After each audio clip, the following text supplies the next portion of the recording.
नमस्कार दोस्तों। जी हाँ, हमारे राजस्थान में एक कोर्स चलता है, वह है बीएसटीसी।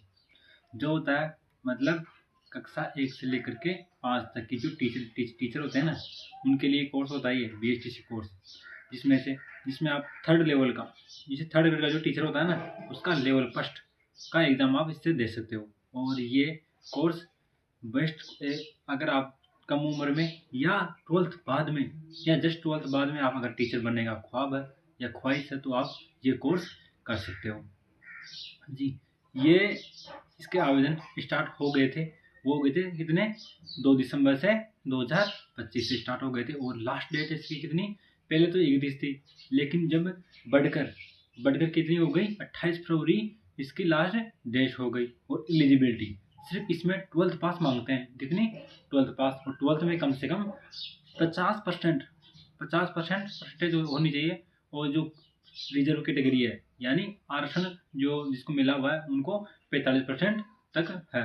और जो अधिकतम आयु, मतलब इसमें कितनी आयु तक फॉर्म भर सकते हैं, इसमें कम से कम आयु होनी चाहिए 18 होनी चाहिए। और अधिकतम अधिकतम होनी चाहिए कितनी, 28 होनी चाहिए। और इसका जो एग्ज़ाम का पैटर्न होता है वो कितना, कौन सा होता है, ऑफलाइन पैटर्न होता है।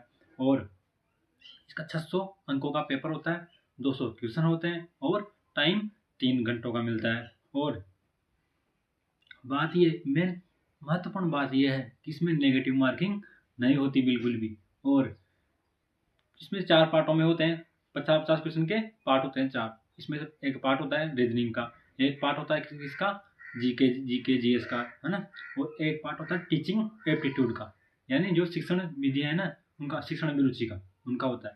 और एक जो लास्ट पार्ट है वो होता है 2 लैंग्वेज का। इसमें से आप संस्कृत, हिंदी और इंग्लिश, इन तीनों में से 2 आपको डिसाइड करना पड़ता है। अगर आपके पास संस्कृत है तो संस्कृत से लीजिए, अगर संस्कृत नहीं है तो आपको 2 सब्जेक्ट कंपलसरी भरने होंगे, जिसमें से इंग्लिश और हिंदी होती है। ये होता है टोटल 50 नंबरों का। इसमें से आपको थोड़ा बहुत पार्ट 30 नंबर का तो शायद हिंदी का होगा और 20 नंबर के इंग्लिश होगी। ठीक है, धन्यवाद।